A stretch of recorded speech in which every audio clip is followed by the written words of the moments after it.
Hi everyone, welcome back to the Toyota Solutions Studio. I'm Stephanie Tsai, and I'm so glad to be joined by the famous Sam Kass. He had a real hot seat in the White House, literally the kitchen. He was one of the White House chefs during the Obama administration. You're also the senior policy advisor for nutrition, but he does so much more. He's an author, he's a food entrepreneur.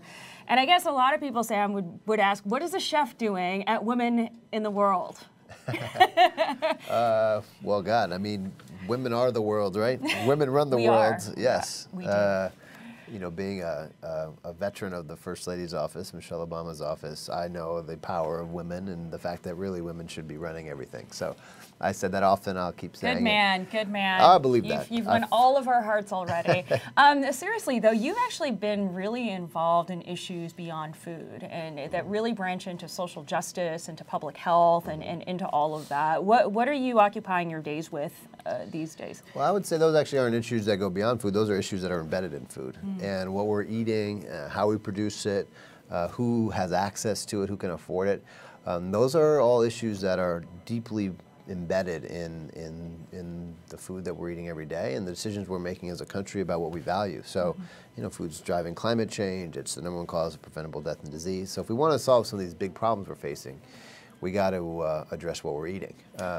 And you have, to that effect, you started, I think in 2012, something called the American Chef Corps. How does that feed in to these issues that you're talking about? Yeah, I mean, I think food is a language that everybody understands. It's something that we're all doing all over the world, multiple times a day. We all need it. We all need it.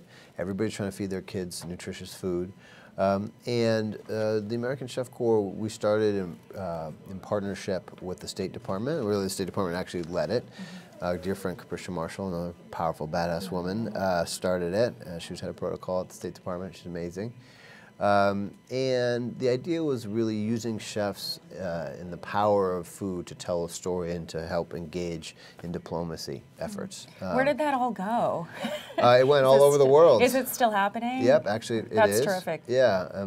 You know, President Obama came back after one of these trips and realized, like, you know, he would give all these policy speeches and people would listen. People who were focused on policy and politics cared, but he had a bowl of noodles in Vietnam and went to like a very everyday restaurant, sat on one of those little red stools, and like had a big bowl of noodles, and it just went everywhere. And it tells such a powerful story. Diplomacy through pho. Yeah, exactly. I love it.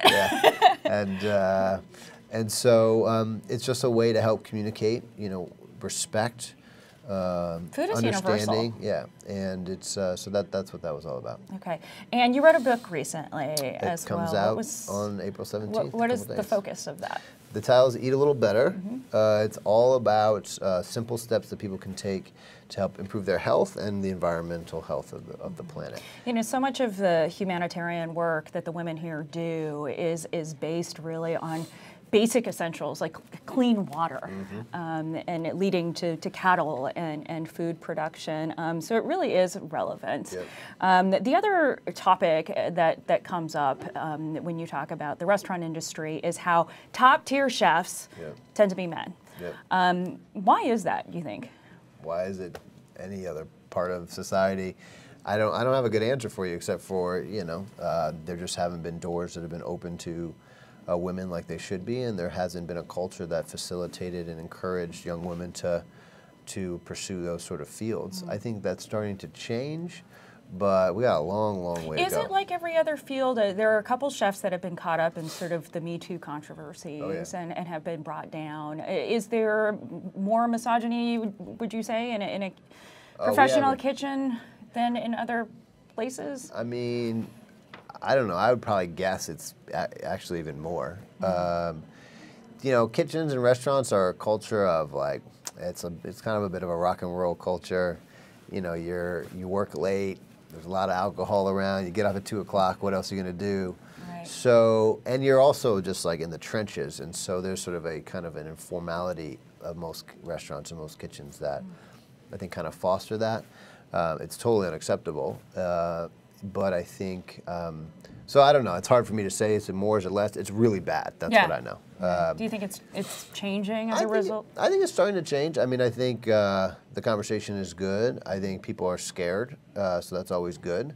There's been consequences, finally. Finally, and I think women are being listened to and taken seriously for the first time on these issues, kind of in a broader way that is important. I think the thing we miss, though, is that you pay attention to like what celebrity chef has done something, but most of the harassment actually comes, from people you've never heard of. Yeah, and maybe waiters, even at the surface, cooks. the service level with and waitresses. So the question becomes, how do you start rooting it out, on a deeper level? But look, restaurants aren't operating outside of our culture. This is a broad, systemic cultural challenge that we have to change in a very profound and fundamental way. And that, by the way, it's going to be generational. Like, there's just some of this just going to take some time. Yeah, and we do see it changing.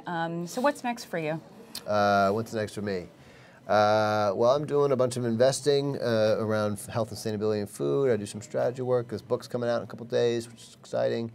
And I got a baby boy at home, so. Congratulations. I'm Can I ask you one more question before we let you go? So you nurtured and cultivated a garden in the White House when the Obamas were in the White House. Yep. Any idea what's happened to that garden under the Trump administration? It's still growing. It is? Oh yeah, they're still producing beautiful food. In fact, Melania did an event down there. She got a lot of flack for what shirt she wore. I'm not weighing in on that. People. I thought it was great that, there were some kids still in the garden, food is still growing. It's just going to be, I think, a permanent part of Michelle Obama's legacy. Yeah, yours as well. What do you cook for the baby? Is the baby eating? Oh yeah, he's eating all kinds of stuff: squash and spinach and sweet potatoes and. Do you home make? Are you one of those people? Okay. Yeah, come on. I did it too. Yeah, I mean, come on. If I was buying, but now he's eating like beans and like whole pieces of avocado. It's really fun to watch him. Yeah, nutrition starts early, like even in the womb. So important. Well, it shapes what they taste. So you can just tell, like, if I was just giving him a bunch of sweet foods, he would never want to eat spinach. It gets to the serious issue of food deserts and why it's so important for people throughout the income strata to actually have access to produce. It's fundamental. Yeah. And if you got to imagine, by the time kid's 5, if that's all they're eating, there's no way he or she is going to be able to. It's just what they like. Their tastes become so shaped by that. So that's why it's so important. The earlier you can focus your interventions, the better. The support for moms, pregnant moms with early or infant kids is absolutely essential. Absolutely. Sam Kass, former White House chef and new author and new father. Thank you so much for joining us at the Toyota Solutions Studio. Thanks for having me. Great to meet you. Great to meet you.